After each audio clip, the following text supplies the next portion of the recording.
UFC Orlando certainly delivered a fantastic card. A heavy hitter in the heavyweight division emerged as a possible title contender following another first round finish. A legend of the sport rolled back the clock with the striking masterclass in the main event to reinstate himself as a contender in the welterweight division. Fresh faces also established themselves after winning the fight in that card as well.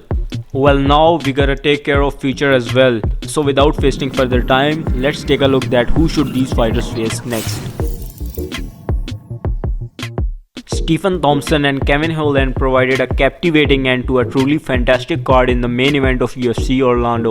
Despite being just shy of 40, Thompson rolled back time to deliver a striking masterclass on his way to a TKO finish over Kevin Holland. Now, as everyone knows, Stephen Thompson does not fare well when facing against opponents with strong wrestling or grappling. Therefore, it seems only right that his next matchup should be against a striker. Well, there are two strikers who doesn't have a fight yet, and their names are Michel Pereira and Jorge Masvidal. But we all know Jorge Masvidal is cocky in picking fights, so I don't think he's gonna pick a fight against Stephen Wonderboy Thompson. The only name left in my list is Michel Pereira. He's a flashy striker standing at number 14 in the division. He's always willing to put a slugfest. So in my honest opinions, Thompson versus Michel Pereira would be a great matchup in future. On the losing side of main event, but sadly he's out of action for a while due to injury. So I would just wish him a speedy recovery.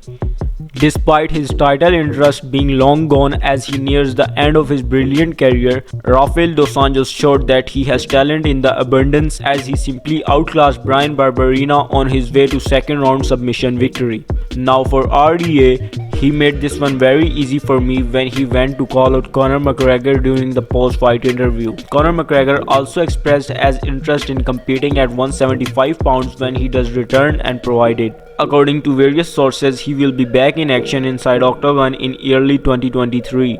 This matchup seems very fitting for both men because they were both about to fight in the past for the lightweight title, but they couldn't fight due to several reasons. Now it's the second time of charm, and I really want this fight to happen. For RDA, it doesn't matter if he loses or wins the fight, he'll surely get the best paycheck of his life.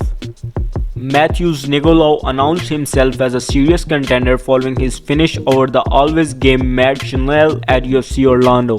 It seems only right that Nicolau should get a crack at top 5 in the flyweight division since he has built up an impressive 4-fight winning streak, provided he is willing to wait for Brandon Royval to recover from his injury. I can only expect fireworks when these two eventually meet inside the octagon, cause flyweight fights are always very interesting to watch, especially when they are in between their top contenders. We may have a serious contender in the heavyweight division, that is Sergey Pavlovich. Two back-to-back first-round finishes have seen him shoot up to the 5th ranked spot in the division. Next for Pavlovich needs to be a fellow top 5 contender. Given that the two were previously scheduled to fight, I'd like to see the Russian test himself with the former interim heavyweight champion Cyril Gane, because Cyril Gane said he's not willing to fight Curtis Blaydes. In the MMA, Cyril Gane explained that he lost the fight against Francis Ngannou due to wrestling, and Curtis Blaydes is also a wrestler, so he's not gonna fight him at any cost. Sergey Pavlovich is a striker and he gained some serious attention of fans, so Pavlovich versus Cyril Gane makes sense for me and for all UFC fans.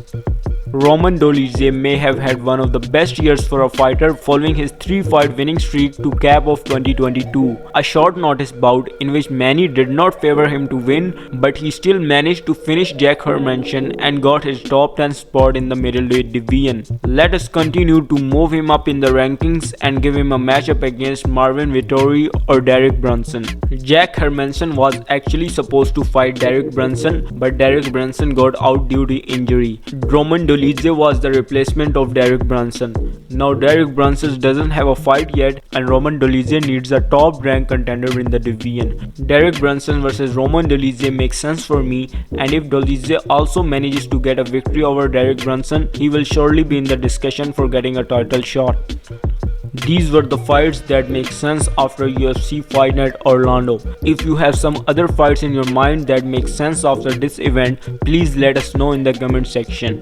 If you like the video, make sure to hit the subscribe button and stick with the channel for more UFC related upcoming videos.